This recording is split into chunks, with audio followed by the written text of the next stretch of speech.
Good morning, everybody. David Shapiro here. Today's video is going to be on both of my channels. And the reason is because paying attention to the conversation, really the impact of artificial intelligence and how it's going to change the world is people are coming around to understand that something big is happening. And as I've pointed out in other videos, and online, there has never been a case of a new technology not transforming human society. And what I mean by that is from the advent of writing, the printing press, radio, television, and internet, every time we invent a new information technology, it fundamentally changes the human condition. And I don't mean like, we're no longer human, but it changes the way that we interact with the world, and it changes the way that we interact with each other. And artificial intelligence is no different. Whether or not AI ever becomes sentient or autonomous or AGI or superintelligence, that's not the point. Artificial intelligence is already changing the landscape. There have been mass layoffs due to AI. There are cases of basically students just entirely relying on artificial intelligence to do their homework. So it's already changing the philosophical and information landscape of humanity. And one question that keeps coming up is, well, what happens if we all lose our jobs? Dave, you talk about post-labor economics, but, there are people that would, say they'd rather die than, lose the dignity of labor. And we are also in the midst of what I call a nihilistic crisis, which we'll unpack later. But I just wanted to provide some context, some flavor as to why this video is coming out now and where we're going. And basically the reason is that humanity is about to change drastically. And this philosophy, I believe, is a necessary contribution to the conversation. I'm not going to say that this is the next universal philosophy. It's just an idea to put out there. And I think that it'll be very helpful as humanity navigates these coming changes. So post-nihilism, the central axiom is meaning is not necessary. So let's dive in. Here's basically a table of contents for the rest of the video. First, we're going to tackle the history of Western philosophy. It's going to be a very high-level overview. I'm not going to bore you to death with all the details. Then we'll move on and talk about more contemporary movements, such as the rise of secularism and the rise of nihilism. We'll talk about the death of meaning, which kind of leads us to where we are now. We'll talk about postmodernism and absolute truth. And this is an example of how technology has changed our interaction with philosophy and each other, because basically the rise of mass media challenged any notion of what does truth even mean. And of course, now we are in a post-truth era. And then number 5, we're going to talk about a few contemporary thinkers. Some of them are still alive, some of them aren't. But basically, I'll address where other people are taking the conversation. And by virtue of that contrast, I'll show you how I'm taking it in a different direction. Then I'll unpack the meaning crisis, or what I call the nihilistic crisis, which I have articulated. I believe I've articulated it more clearly than other people have.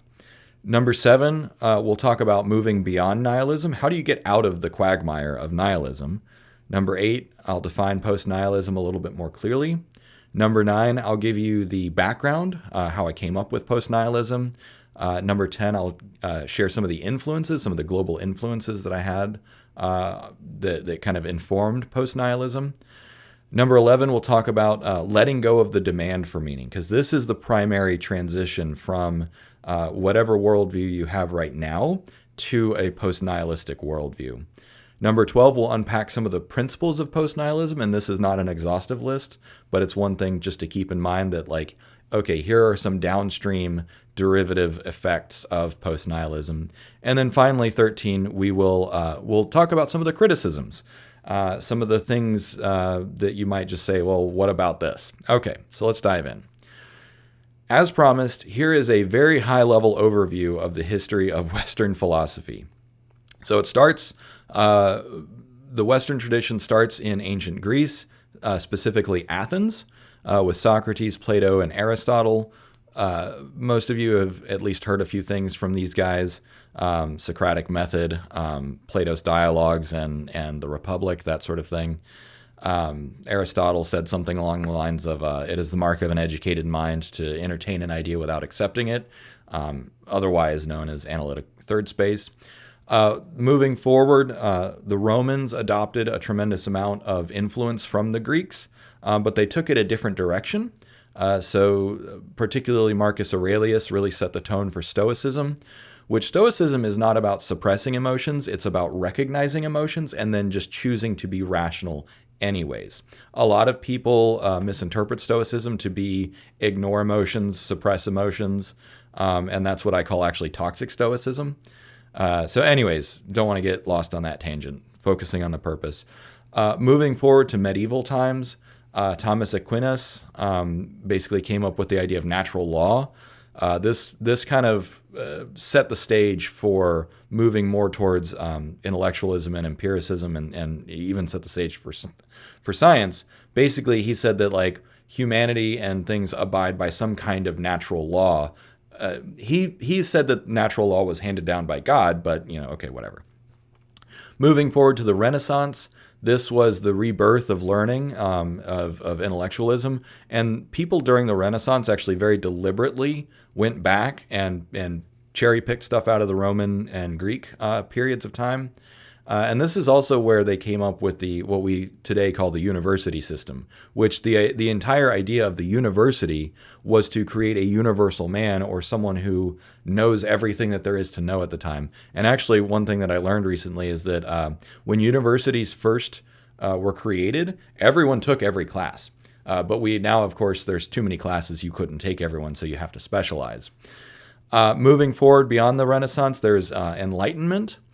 So the Enlightenment was kind of, again, a development of that, where you go from natural law to more intellectualism, and then that's where we start to set the stage for empiricism, rationalism, and the invention of the scientific method. So again, we're moving away from the more religious view and towards a more secular view, which we'll unpack again in a little bit. Moving forward into the 19th century, this is where existentialism and nihilism first came to be, as well as transcendentalism and manifest destiny. So as people had a less and less religious worldview and a more secular worldview that was anchored in the material world, people are like, well, if the directives of our religion are less important, then maybe just we can do whatever we want. And so nihilism and transcendentalism, in my opinion, are kind of two sides of the same coin. Nihilism says there is no meaning, there is no purpose, nothing has any intrinsic meaning, and transcendentalism says go for it. And then moving into the 20th century, existentialism, it kind of kept going down, and it became absurdism. But also we saw the creation of postmodernism, which we'll unpack in a minute. So anyways, this is a very, very high-level snapshot of the history of Western philosophy, just to provide a little bit of historical context. Okay, so now we need to really talk about the rise of secularism. So the Enlightenment and the Industrial Revolution focused on human reason and science and empirical evidence, which also dovetailed with the decline of religious authority. We saw, the French Revolution was in part about the control of religion and the rejection of religion, and France very deliberately became a secular nation. America became a secular nation, and since then, most Western powers have become purely secular nations. Not entirely and not universally, but by and large, nation states have become more secular. This also dovetailed with a shift towards nihilism. And so whether or not someone believes in nihilism or even knows what nihilism means, this has become so deeply embedded and ingrained in Western society by extension of empiricism and other things, because science is well, here, the growth of materialist philosophies and science's inability to provide life's ultimate meaning. Science is not able to tell you why we exist, what is our purpose, but our fixation, our preoccupation with science means that by virtue of favoring science and empiricism and rationality, we don't have an answer to life's purpose. Why are we here? And this, of course, Douglas Adams with Hitchhiker's Guide to the Galaxy made a parody of this. Life? What is the meaning of life, the universe, and everything? And the answer is 42. That is an absurdist take on the nihilistic crisis. And so it has just become so deeply embedded in our culture that we just kind of have this belief. Even many religious people kind of are like, maybe. Some people believe that they have some kind of cosmic meaning, but even a lot of religious people, nihilism is so deeply embedded in our society that you can't really escape it. And so this has had a few consequences in society, namely the existential crisis. Searching for meaning in a secular world is really difficult. And then, of course, there's a bunch of moral relativism where it's like, well, your truth is different from my truth. There are no moral absolutes. And so basically we've kind of shattered everything and there's no answers. There's just pieces everywhere. And then, so this ultimately it's a double-edged sword. This is kind of the bottom line, literally and figuratively the bottom line, is that this freedom from religious doctrine is a double-edged sword. On the one hand, it liberates you from dogmatic thinking. On the other hand, it doesn't provide an answer. And so then you're just kind of lost. You throw off the shackles, but now where do you go? This is also called the problem of choice. If you can choose to do anything, how do you choose what to do? And evidence is that human brains actually, we don't do well when you have infinite choice. And so this gives rise to things like in the Avengers, when Loki says, like, Neil, you crave subjugation. What he's actually tapping into is humanity's inability to kind of choose for itself when we have too many options. I'm not saying that that's like an absolute truth, because many people can choose their own direction. But if everyone's going in different directions, we kind of look like ants that have been scattered. From an outside perspective. And I'm not saying that that's a bad thing. Exploration is good. Anyways, getting lost on a tangent. Okay, death of meaning. So here's the problem, is that the need for meaning, the idea that there is a cosmic meaning, that there is a cosmic purpose, a universal purpose, is so deeply embedded in Western culture from 2,000 years, 6,000 years of Judaism, 2,000 years of Christianity, and 1,500, 1,400 years of Islam. The idea that there is a cosmic entity that confers meaning and purpose is so deeply embedded in our culture that whether or not you're religious, you are completely inculcated in this narrative, in this grand narrative, and it's impossible to break out of that until you are aware of that narrative. And so the idea that there is some cosmic truth is manifested in the pursuit of objective truth and morality. The idea that, well, we can't escape the notion that God is the ultimate arbiter of truth, facts, and morality.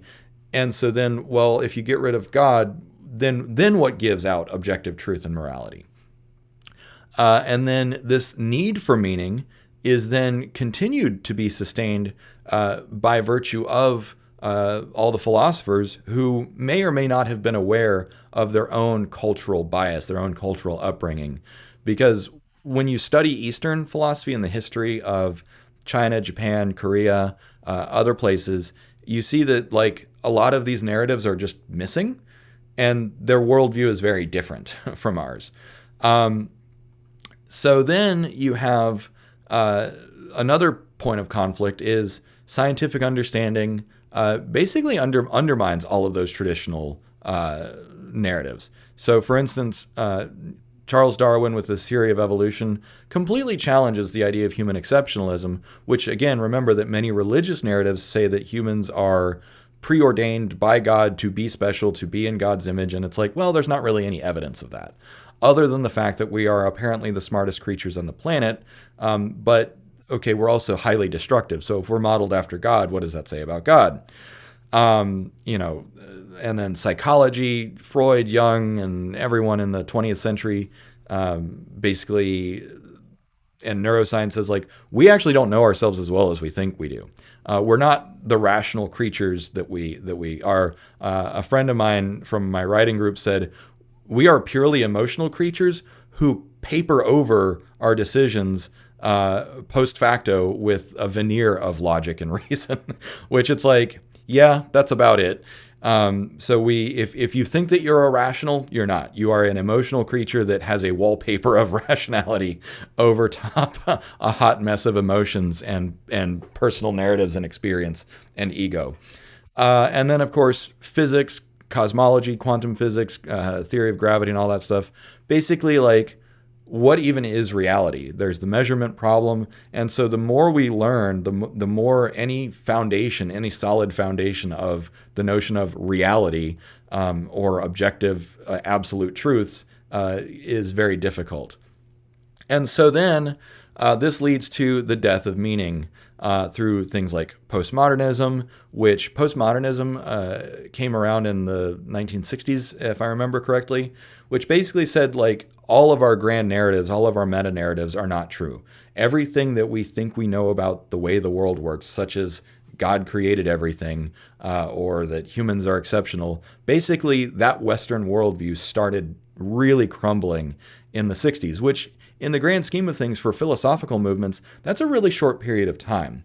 And so all of the grand narratives about the stories that we tell ourselves about our place in the universe and why the universe exists and why and how and everything, purpose, meaning, are all crumbling and eroding. There's a lot of inertia, which is why they're still here.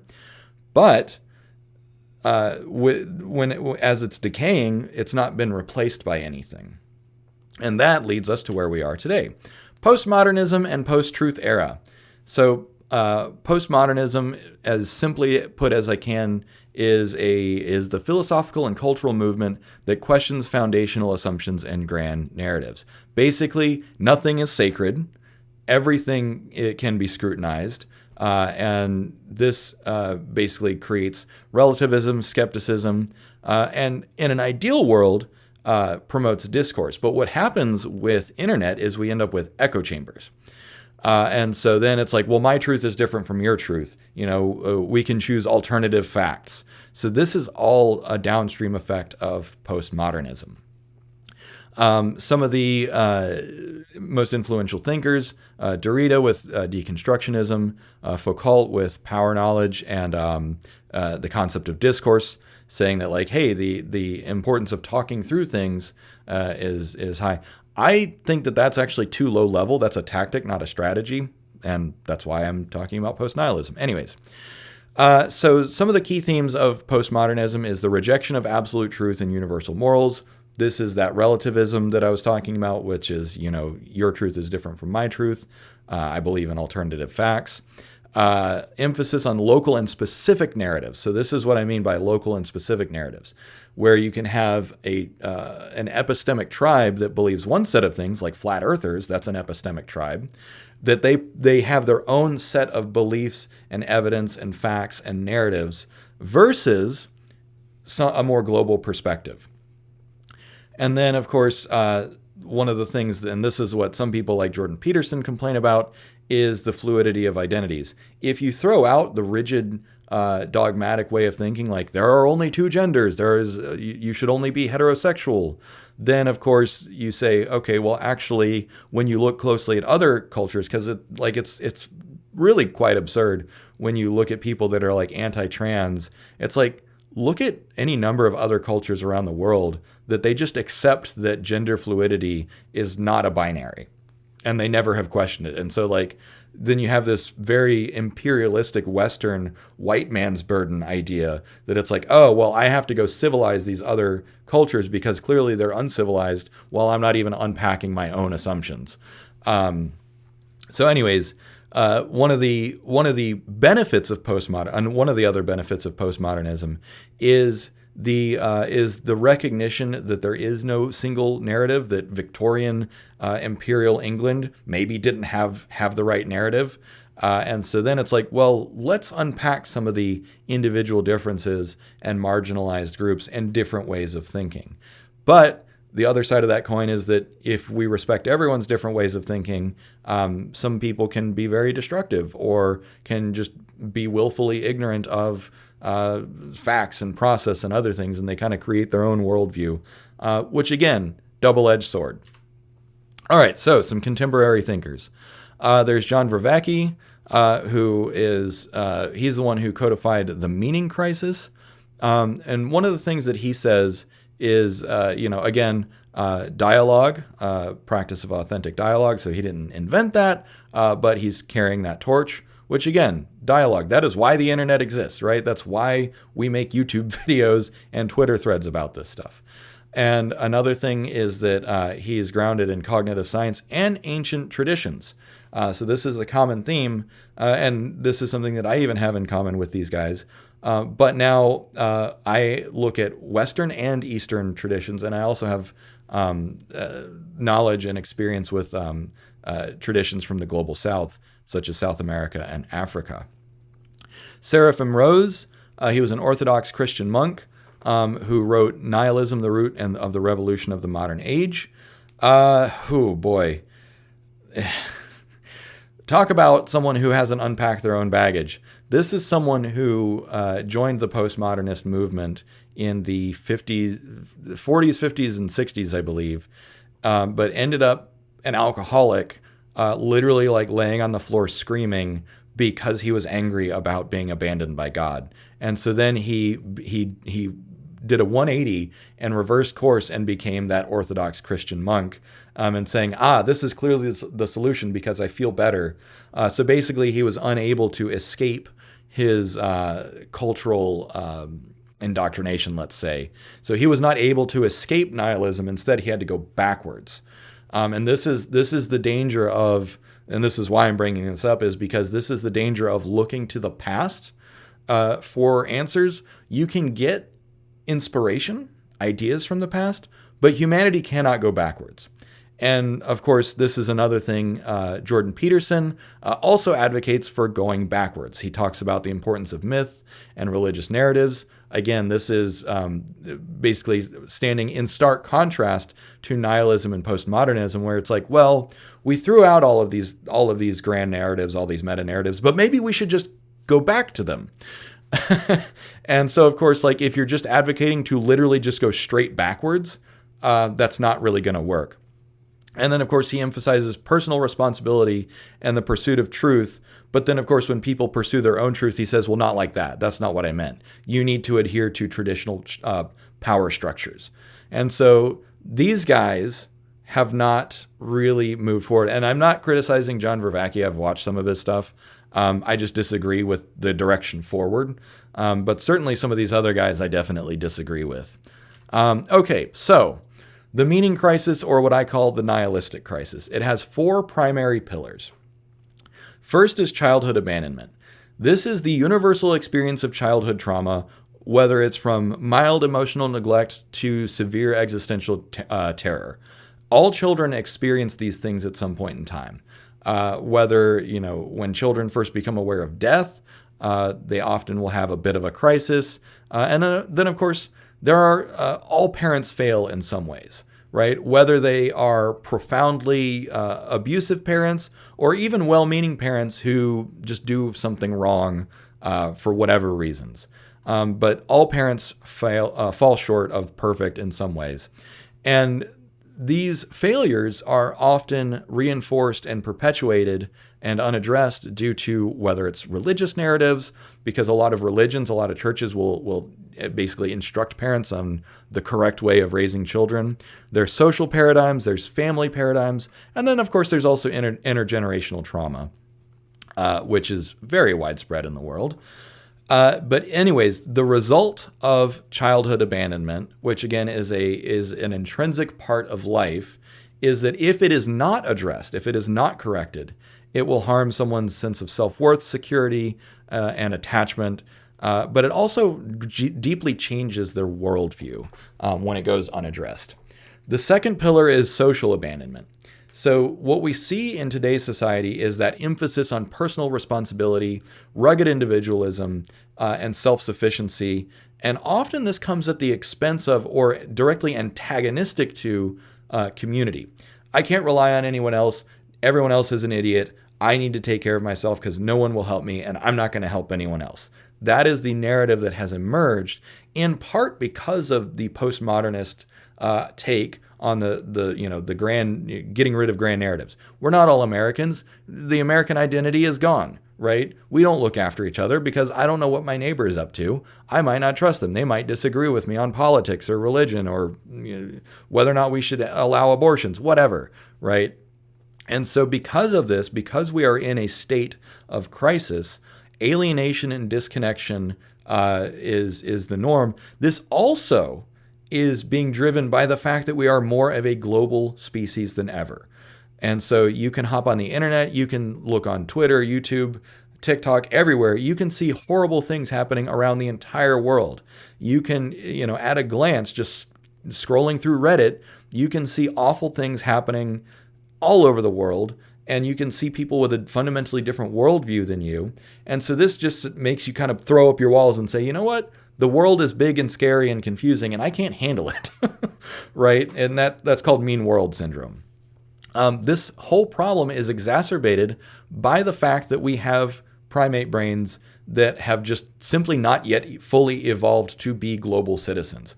Remember that as recently as 100 years ago, most people lived and died within 10 miles of where they were born.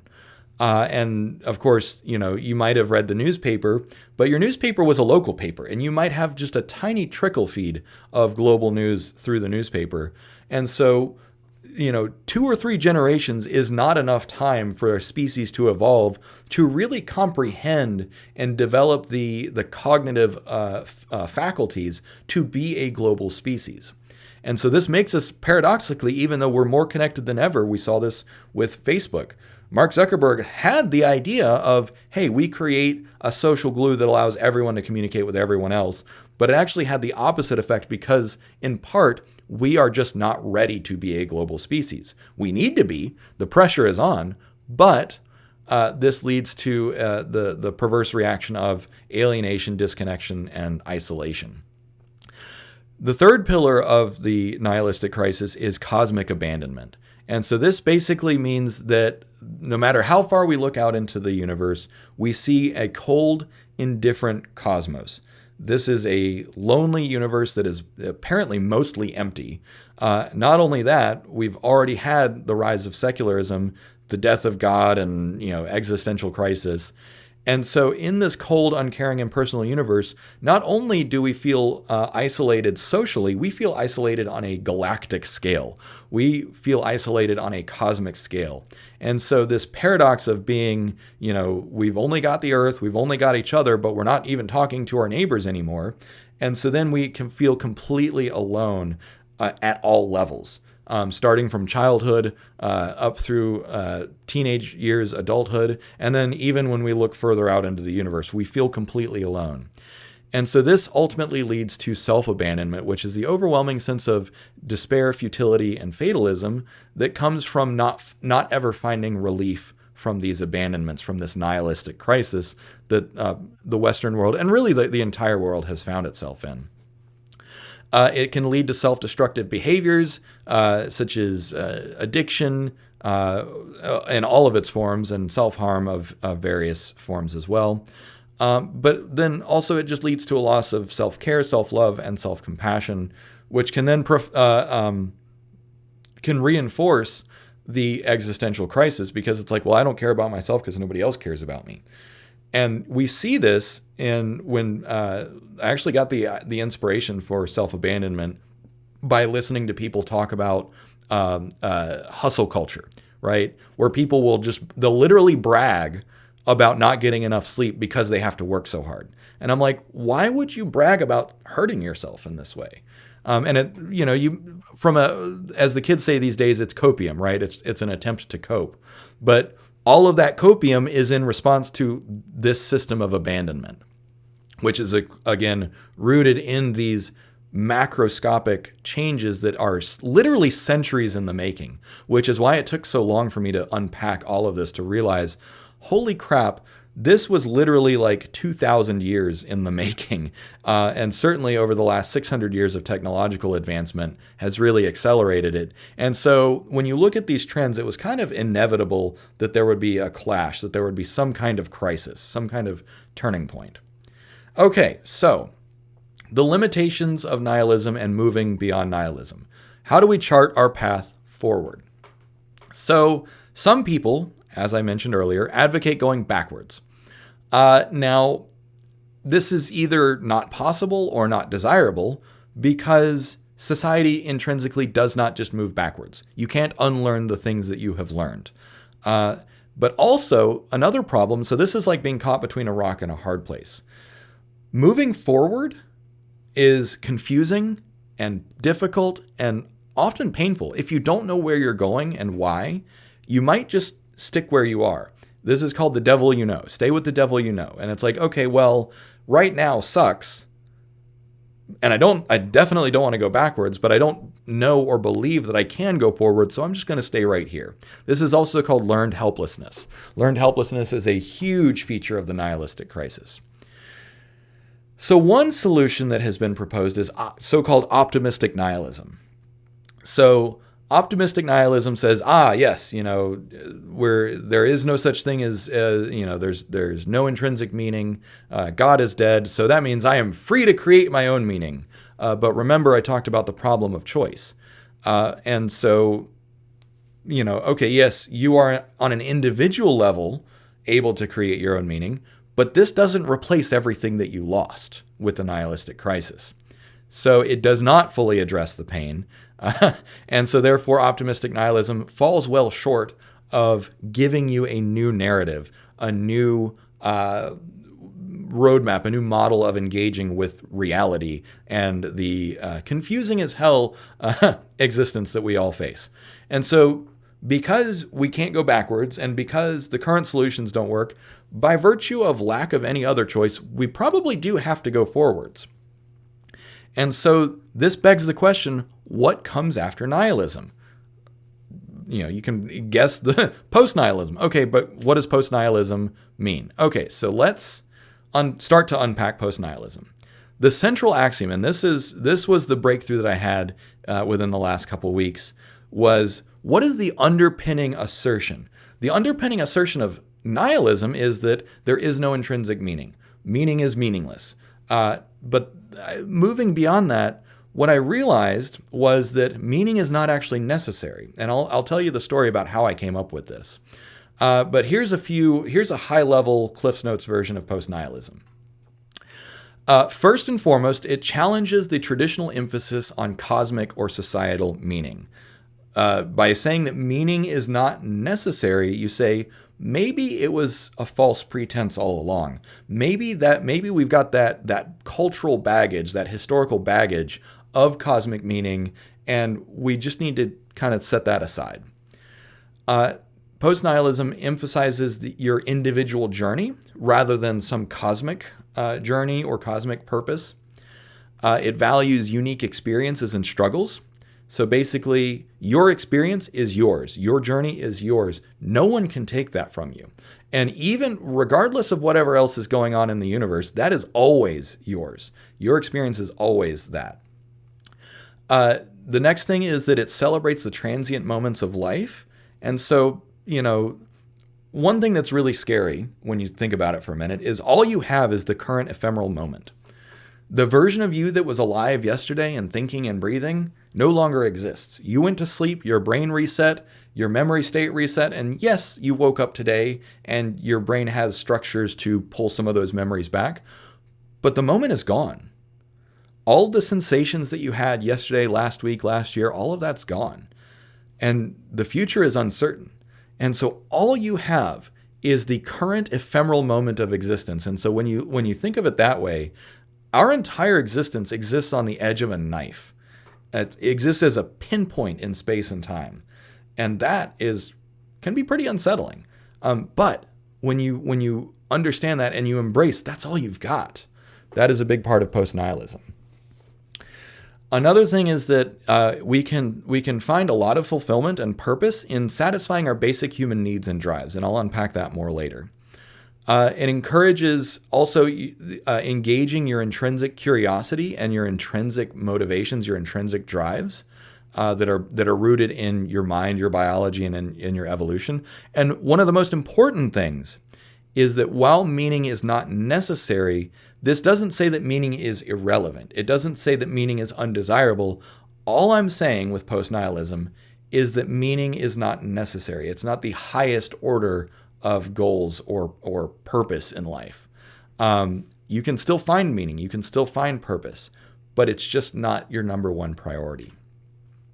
Okay, so the origins of postnihilism. So I grew up in a secular home, and when I was about 4 or 5, I was riding around with my dad, and I asked, as many precocious gifted children do, why are we here? Like, what does it all mean?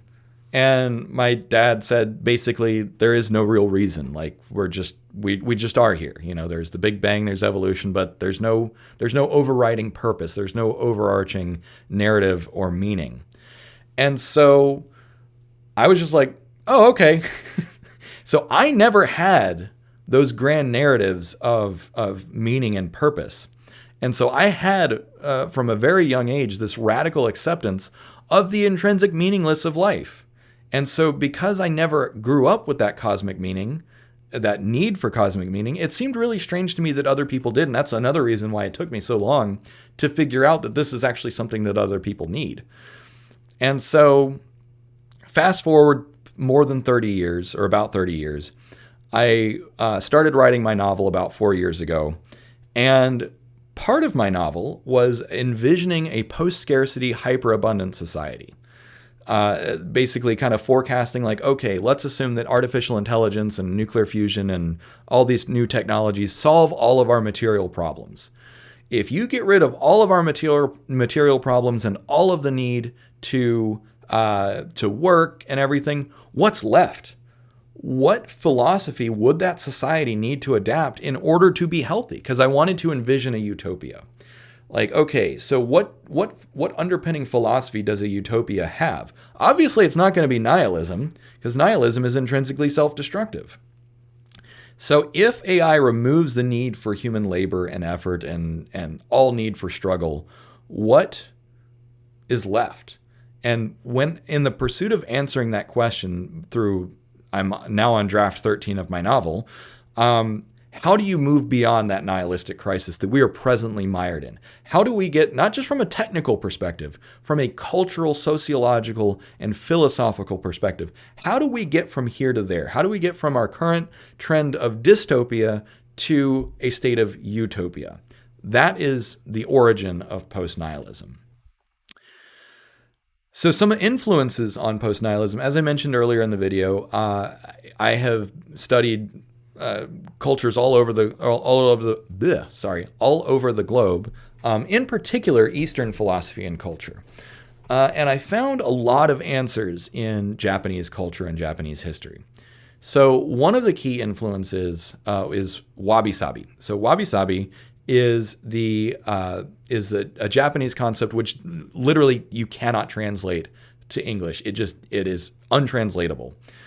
But what it does is it focuses on imperfection, transience, and incompleteness. Basically, it acknowledges the passage of time and the natural state of decay that is just an intrinsic part of life. And this is why you see in many Japanese aesthetics, like things are decaying, there's moss covering everything, stuff is old. And at the same time, the Japanese tend to rebuild stuff because of this deeply embedded acceptance of the passage of time and of decay and destruction, of transience and imperfection. And it's like, okay, well, the house has fallen down, so let's just build a new one. This radical acceptance of mortality, of age, of decay is very deeply embedded in Japanese culture. Another concept is ichigo ichi, which is translates roughly to one time, one meaning. So this came from, this is exemplified by the tea ceremonies from Japan. But again, it has to do with not just awareness, but embracing and appreciating that ephemeral, fleeting nature of reality, that every moment is unique. Rather than trying to think of permanence and grand narratives, it just says this moment right now is good or bad or whatever. But that radical acceptance of that transient, ephemeral nature and just saying like, yes, this is beautiful right here. Shinto is a spiritual philosophy from ancient Japan, and it has the concept of kami, which kami is often translated to God because that's like the closest-ish word. But kami means many things, but it does not mean God.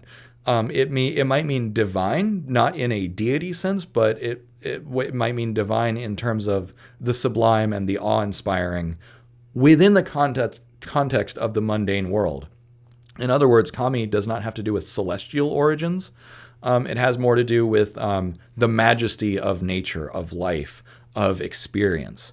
And so in that respect, we are surrounded by kami at all times, but in particular during those peak experiences in life. And then, of course, I also studied Zen Buddhism for many years, which one of the most important lessons from Zen Buddhism is radical acceptance, challenging assumptions, and then letting go.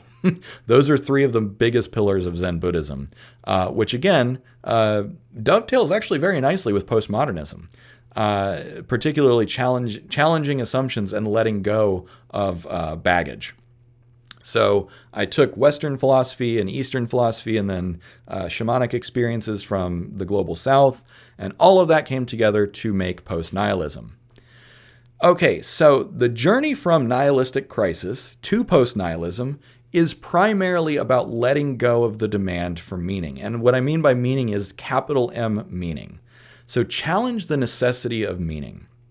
Question whether or not the need for meaning has been a false pretense all along. It's been a false narrative all along. One thing to keep in mind is that the universe hasn't changed. In all of human existence, since before religion existed until long after we're gone, the universe, like, yes, it might be changing and evolving, but the fundamental precepts of the universe haven't changed. Only our perception has changed. Only our beliefs have changed. And so if that's true, maybe the 2,000 or so years of the idea of cosmically imbued purpose, maybe that was a lie all along. And so then another way to unpack that is realize that the narrative of meaning is just words. It's been put down in books, it's been put down in religion, it's been put down in stories, but it's still just a narrative. It's just a construct. It's a social construct. And that without it, if you unpack and kind of go to a primordial state, it was never there in the first place. And so then moving beyond is and letting go, it's not just about discarding the need for meaning, but you have to advance towards something else, right? As I mentioned earlier, the problems with postmodernism is that it shattered every narrative and then didn't replace it with anything else. And so then you're just kind of lost. And so in that respect, moving beyond nihilism towards post-nihilism is not just about rejection. It's not just about destroying the old way. It is also about growth and reformation and moving towards something else. And then finally, moving towards that state of post-nihilism, getting rid of the demand for meaning, is about embracing your individual experience. It's your journey. It's your struggles and your challenges. And by wrapping yourself in that and by saying, yes, this is my life and there's a million things that I would change about it, but this is mine and I can't get off this ride, right? And that's not like throwing your hands up and giving up. It's just saying, wow, this struggle that I'm going through, it sucks, but this struggle is part of the purpose or part of how I can find my own purpose or whatever. And then appreciating that transience and that uniqueness of those individual moments, of those ephemeral moments in reality. And then replace the demand for universal meaning with a focus on those personal moment-to-moment bits of significance in search of the sublime, in search of experiencing the awe-inspiring, the moments of kami, as the Japanese might say. And so then when you change your orientation to be really deeply anchored in the moment, in the ephemeral moment, and focusing on your own journey rather than cosmic narratives, those false constructs, then life really changes for you. And what I will tell you is that when I had this breakthrough personally, like it was just on repeat in my head, like as I was trying to go to sleep. Like, it's all about my journey. It's all about, like, meaning is not necessary. It was just on repeat as my mind was like recalibrating itself to fully vest into post-nihilism. Okay, so I know this is a wall of text. By the way, you can download this whole thing. I'll show you the link at the end of the video. Here are some downstream principles, some derivative principles from post-nihilism. And this is not an exhaustive list. This is still a work in progress. Obviously, it can take decades to fully articulate a philosophical movement, and by that time, it's probably going to be irrelevant anyways. And by the way, I do not anticipate that post-nihilism is going to last forever. This is just the next phase of our philosophical growth. So first is embracing the ephemeral. I've talked about that quite a bit. But it's, life is seen as a series of unique, unrepeatable moments, each valuable in its own right. There you have it. Intrinsic motivation. So basically, intrinsic motivation is looking at your inner reasons for doing anything, whether it's pleasure, whether it's satisfaction, your just innate biological drives, or whatever, your own desire for meaning or purpose, rather than some extrinsic motivation, right? Because God said so. That's what I mean by extrinsic versus intrinsic. Your individual journey, which I already talked about quite a bit, so I don't need to belabor that point. Rejection of cosmic necessity. Again, remembering that these cosmic narratives might have been false in the first place. Biological grounding. Whatever else is true, your brain is not separate from your body. Your mind is not separate from your body. Yes, you might make the argument that, like, okay, we have a soul and there's some evidence that, your brain follows energetic patterns and responds to things that are not fully grounded in your body. But the rest of your body is still grounded in physics and reality. And so when you look at some of the frameworks that I'll pitch in just a second, there are some universal truths about being a human animal that really, for me, offered a tremendous amount of guidance. A holistic approach. So again, rather than trying to separate out philosophy and mind from body and material, like, we are a complete entity in a complex world. And so rather than trying to look at philosophy in a vacuum, I advocate for looking at philosophy and life and existence holistically, which is our place in relation to all that and within it. And then finally, challenge to transcendental narratives. Pretty much the same thing as rejection of the cosmic narratives. But the idea of rejecting transcendental narratives is like the idea that there's some external force providing meaning, that whether or not that external force is outside of the cosmos itself, a hypercosmic entity, or if it's just completely abstract. But basically it says, let's stay rooted in our lived experience.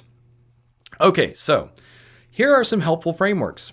The most famous one, Maslow's hierarchy of needs. These frameworks are pretty universal. They transcend cultural boundaries, and they reveal some universal truths about being human. And while you might want to say, oh, well, philosophy and reason and logic exist outside of humanity, I kind of don't think so, and I didn't have a slide about this, but as I engage with the concept of emergent complexity, the existence of humanity and minds and thought is not a foregone conclusion in this universe. And so therefore, when you look at the fact that, like, okay, life came to be, and that might have been an accident, it emerged, it was not necessarily an automatic thing. So the complexity of life emerged from the underlying rules and systems of the universe. And then from life emerged intelligence, and then that emerged consciousness and all those other things. And so the idea that there is something above us is not true. It's all below us. We are already at the top of complexity as far as I can tell. And so from that, it's like, okay, well, instead of looking up, look down. So you start with the physiological. and safety and love and belonging and blah, blah, blah, blah, blah. And then, self-actualization, realizing your full potential. And then transcendence. Basically, this is where optimistic nihilism still kind of applies, which is like, well, in order for me to reach my own maximum potential, this is the direction I can choose. I don't necessarily agree with transcendence or looking at it through the lens of optimistic nihilism. Another thing is self-determination theory. So self-determination theory is actually a simpler framework than Maslow's hierarchy of needs. It has to do with belonging, mastery, and autonomy. So, belonging, which is love and belongingness, and also esteem, your place in society. Mastery also has to do with esteem, but mastery also has to do with self-actualization and transcendent, which is like basically being the best that you can be, right? This is an intrinsic human motivation. And then finally, autonomy. So autonomy is something that is not reflected in Maslow's hierarchy of needs, but is basically autonomy is the ability, the freedom to act according to your own desires and your own goals. Choice theory by William Glasser is a framework that has 5 points. So survival, love, power, freedom, and fun. You can see a lot of similarity. So like power is similar to mastery, freedom is similar to autonomy. Fun is an interesting thing to add because that's not reflected here either. Survival, that's reflected here under physiological and safety, so it's pretty similar to those two. Then love, so love and belongingness. And then Walsh's therapeutic lifestyle changes. So Roger Walsh created this framework, this TLC framework, that has 8 points. And so basically it's, how to be healthy. So, get enough exercise, get good nutrition, spend time in nature, invest in your relationships, have good relationships, have recreation, so enjoyable hobbies, that's fun, relaxation and rest, so that is, having a recovery time, spirituality, so engaging with something bigger than yourself, and then service, acts of service or community service, giving back to the human condition. So these 4 frameworks are very, very helpful. And the reason that I advocate for these frameworks, and another reason that I say that this is different from optimistic nihilism, is because optimistic nihilism throws the baby out with the bathwater along with nihilism. It says there is no meaning, there is no purpose, there is no reason. But that's not actually true. Because at the end of the day, you're still human. You still have physiological needs, you still have a brain, you still have millions of years of evolution guiding who and what you are today. And these frameworks, for me, have been incredibly useful for figuring out what to do. And I actually forgot to include Ikigai, which is a Japanese framework for how to find meaning and purpose. So look up Ikigai. I should have a link in the comments. Okay, so moving forward, criticisms of post-nihilism. One thing that you might say is like, okay, well, if you just say meaning is not necessary, that's a cop-out, right? Maybe you're just giving up.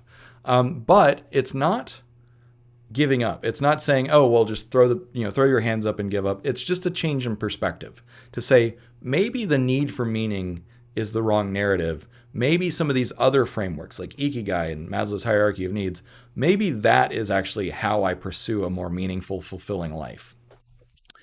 Potential for misinterpretation.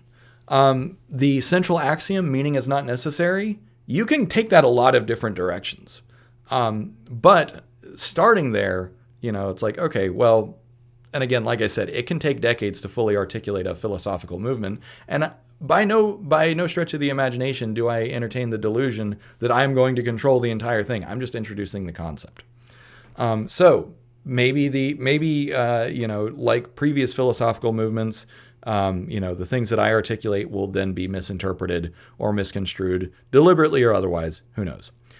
Now, here's an interesting one. Challenges to traditional masculinity. This is some feedback that I've gotten where it's like, well, as a man, I need a purpose. I need a mission in life. And I actually agree with this. I talked to some modern masculinists and healthy masculinists, and I absolutely agree. I don't know if this is true for women, but certainly for men, having a mission in life is one of the best ways to have a sense of purpose, a sense of meaning, and a sense of self-esteem. I know what my mission is. My mission is very clear. Now, that being said, I'm not putting the need for meaning first. I came to my mission by looking at who I am and what I am capable of and what I care about. It's very egocentric in that respect. And so what I want to say is that post-nihilism is not a threat to masculinity. It actually clears a lot of the path for traditional masculinity and healthy masculinity. And I'll unpack that in the next slide. Another criticism could be that it is difficult to implement, especially given all the cultural baggage that we've got. It took me literally years to unpack all the cultural baggage that I got knowingly and unwittingly from my family, from the society, from messages in media, and that sort of thing. And so, like, whether you're looking for markers of material success, conspicuous consumption, existing narratives, right? There's a lot of inertia kind of keeping us where we're at. So changing directions takes a lot of energy. Another possible criticism is potential for complacency. So what I mean by this is that if you say, well, meaning isn't necessary, then it's like, okay, well, maybe nothing is necessary. And that's actually fair.